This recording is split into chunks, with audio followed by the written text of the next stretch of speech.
scontro solo con cuore.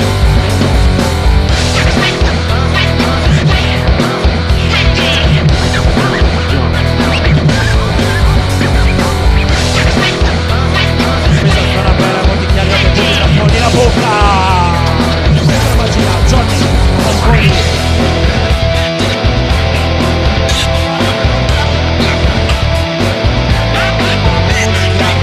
la piazza in pareggio, gioca 2 con Pinotti, importante da 3 punti, padre Pino porta ragazzi 1-2.